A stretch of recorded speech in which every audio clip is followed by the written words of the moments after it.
Hello, this is Malorian, and this is catching up on another request I had, which was to talk about High Elves in 8th. And once again, I talked about before how Orcs can try and deal with the power builds of High Elves, but this is just more of an in general how High Elves do in 8th. And I think the first thing I want to talk about is a lot of times when people see High Elves, they think, oh, it's a cheesy army now.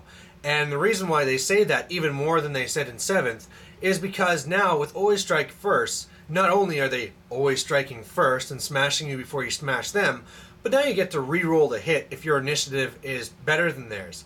So what that really means is, a lot of Dark Elf players are pissed off because, well, they had hatred, so they get to re-roll in the first round, but now these High Elves get to re-roll all the time. Man, this is so cheesy. Well, the reasoning behind this that a lot of people like to ignore is that in 7th, you would charge them and they would crush you, and you'd have nothing to attack. Now, in 8th, they can strike first, but if they don't kill everything, all of a sudden they're going to be getting attacks back, and there's going to be lots of attacks back. Because now, of course, we have all the supporting attacks as well. And when you're an elf with toughness 3 and almost no armor at all, your expensive models can die really fast. If you think of an old 7th unit of, say, 14 sword masters and 2 ranks, and that comes up against the usual, my usual thing of say 100 night goblins. Well, it's just a joke, right? I'm going to be eating those things up all the time. So, first of all, the thing to say there is there's a reason why they re-roll all the time. Always strike first does not mean as much anymore, since usually both sides get to strike all the time, unless that striking first will kill all the unit before they get to strike back at all. And those re-rolls, that's why that's there. It's to try and make them actually competitive. If they didn't actually have that re-rolling, I think a lot of people wouldn't be playing High Elves at all, just because they became killed so easily. So, as a High Elf player, what does this mean? Well, that means the whole MSU idea of 8th, don't do that anymore. You need to have big blocks. Expect to take losses. When I'm talking about big blocks, I'm talking about at least 20 for your elite units, and that's even small. I would really, if you're taking Sword Masters, White Lions, Phoenix Guard, 40. That's my minimum. Usually that's my minimum for everything. That's 8th. That's Horde. You want to maximize your attacks, and you want to maximize your point denial, so that even if they do go and kill lots of you, you can smack back and, win combat and hopefully run them down. And again, you're going to need to have those numbers so that you can take away Steadfast and run them down.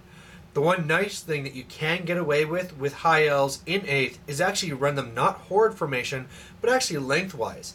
And the reasoning for that is just that with those rerolls, they are so killy that usually they're going to win in the combat res department, even if they're up against a rival horde, just because of all those rerolls to hit all the time.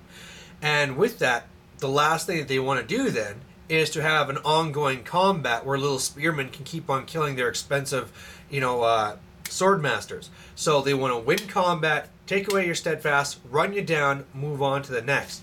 And that's why it could work. So you could take a unit of 40 White Lions, and I love White Lions, by the way.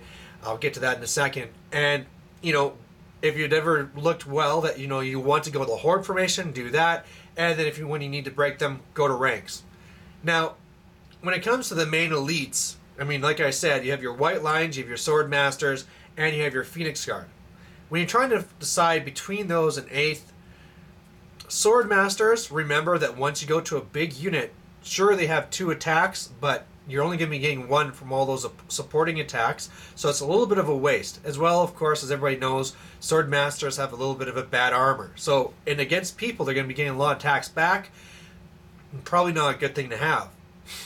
White Lions, on the other hand, they only have 1 attack, but it's a really strong attack, which is perfect for how 8th works with supporting attacks, because you're not wasting anything. All your points are nothing is wasted for your effectiveness. As well, of course, they have that stubbornness, so just like Hammerers, well, you can last out. You can go into Horde and never worry that they're going to smash you one good time and, break you and run you down. And as killy as High Elves are, well, if you run up against a unit of toughness 8 source, thanks to the lore of life, you're going to lose combat still, and then they can run you down. So at least in this case, alright, well, you got that stupid spell off, but I'm stubborn. oh look, now the spell effect is over and I'm going to crush you. So I think they were fantastic for that. They had the higher defense against shooting, you know, with their line cloaks. Great stuff. Going to Phoenix Guard, they're a little bit of middle of the ground, right?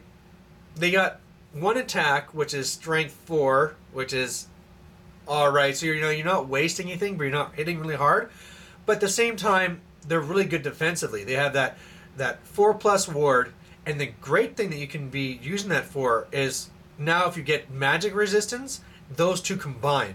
So if you're up against a person that has lots of war machines, does lots of little magical shooting spells, say it's Skaven and they have a whole bunch of warp lightning they're sending your way.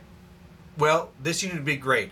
They blast you with a big blast, you have that regen to protect you. They blast you with a spell, well, you only need to have magic resistance 2 on the unit before you have a 2+ in ward save against all magic. So in that way, it's really good, it's really defensive.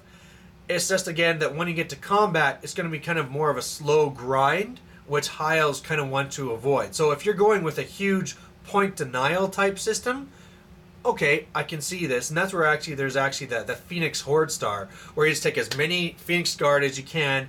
In there, you even have your immune to magic banner, so you don't have to worry about any of that. You'd have all your main characters, and it's just that you cannot get the majority of my points, and I'm going to go, and if I kill anything, I win. So that's alright, but of course, the thing to worry about there is that if you're up against a person with 100 Night Goblins that goes the ranks, they'll tie you up, kill whatever little else you have, and then they'll win. So, in the end, I love to be killy. I'm an orc player. I like to be offensive, and so I'm all about white lines. Let's go to our core. You have archers. I would stay away from those. When it comes to your core, usually say like for dwarves, I said don't take shooting because your war machines are better. In this case, I wouldn't take either. I wouldn't take archers because they're not going to be effective, and I wouldn't take your bolt thrower because it's not going to be effective. You don't see big flying dragons as much, and when you do see monsters, the monsters get into combat really quick, so you don't have long to use them. And at the same time, they're coming at you so fast that your 100-point bolt throwers are going to die in no time. And now, because your wounds equal your crew, those 100 points are only being guarded by 2 wounds. So it's not too hard for them even to take out your bolt throwers with a little bit of shooting. A cannon hits it, and you only have to roll a 2+ for wounds to get 100 points. So stick away from all that shooting. And when it comes to core, it's all about the spearmen. Stabby, stabby, stabby, stabby. When you get the 1 rank, you get another rank for having a spear. You get another rank because your spearmen get to go an extra one. Just because you're special high elves, you get your regular supporting, and you can go to horde. You can have 5 ranks attacking, so 51 attacks with a champ, and it's just stab, stab, stab, stab, stab. Reroll to hit. You're only strength 3, but they're going to be getting so many, it's going to be huge. And of course, you can always do the synergy with your other spells, and say if you got the Mind Razor, well, 51 attacks, rerolling the hit, which are strength 9 or 8, boom, you're just going to be wiping through things like nothing. So, way to work that in, and then that leads me into my next thing, which is that high elves are amazing with magic. The high elf lore by itself is great because since it's a 7th ed lore, it has low casting values, which are easy to get off, and it has some amazing spells within it, such as making units have a 5+ ward. So if we take those white lions and they are dying a little bit too easy, boom, they have a 5+ ward now. You can make units stubborn when you're worried about them about to break. You have the spell that hits everybody in a unit, which is great for when you're trying to deal with those big hordes. You have your vols on making, so if you're ever up against some crazy magic item that you need to get rid of, well, boom, you just destroyed it right there. So that's a great lore to have. And then the other thing is just that they have access to every single lore. And so that gives you access to things, say, like the Lore of Life. No, I don't have Toughness 3 elves, I have Toughness 7. And they have a really strong magic phase. They have the Banner of Sorcery that they can still take to get extra dice. You could take items that let you pick whatever spells you want. You have, of course, the more expensive items that'll make it so that any doubles are ever a miscast, even without taking Techless. They have Techless, and so really, if they want to, they can really dominate the magic phase. Even against an army like Empire or Dwarves that could have 12 spell dice each time, the spell dice are pointless if it's irresistible force. And when it comes to a critical spell, like making your White Lion's toughness 7 or getting Mind Razor off on your Spearman, it's just amazing. So the big thing there is you're going to want to have that level 4, whether it's techless or not, and you're going to make sure you're going to have to protect it because they're going to be coming after you. So whether you're going to do that through a bunker in the back and take some cheap little unit, I mean, maybe then you would take Spearmen or Archers as a bunker, but I don't even know about that. But either you're going to have to do that, run the whole bunker style, or you're going to have to run something like you could be doing the whole thing with having command and shifting him back. But of course, then you'd have to deal with all those other issues with people. Either have to stay 5 wide and have your 3 command and 2 other characters in order to sneak him back so nobody complains. Or if you do, the reforming trick, you get into all that argument. So there's that. And then as well, there's the combination with High Elves so that you can be immune to all but magical attacks. And then you make magical weapons become mundane. And so with that, you won't have any other real goodies, but at least you can have this level 4 that can stand up right in the front rank, issuing challenges, and for the most part, he can't be hurt. Unless you're up against demons or, tree spirits or something like that has naturally magical attacks, he's invincible, and you just throw him in the front. And in fact, that's probably my favorite build. And it's the favorite build because, 1, it doesn't force me to rely on a bunker I have to hold in the back, and 2, it doesn't force me, it means that I'm not using all the other little sneaky things that might make people complain. If you have in there, the irresistible force, if you take techless, if you take a lot of some of these really, powerful items, people are going to complain and say, oh man, you're power gaming. But if you have no other arcane gear other than making your guy immune to all these attacks, it's a lot harder for them to complain because you're just kind of leveling the field other than being invincible. And then they just won't complain until all of a sudden their Khorne Chaos Lord is stuck in a challenge and he can't even hurt you. So there you have it. So they have amazing core, especially when beefed up, amazing elites, amazing magic, and it's just the main thing is just make sure to go big. No more MSU. You gotta go big. You gotta smash. If you're gonna take one small unit, take a small unit of, say, the small unit would be for the watchtower. But if you think of it, if you take a unit of 20 spearmen or 20 archers, they're going to be pretty much useless. I mean, in the majority of games, unless you have that.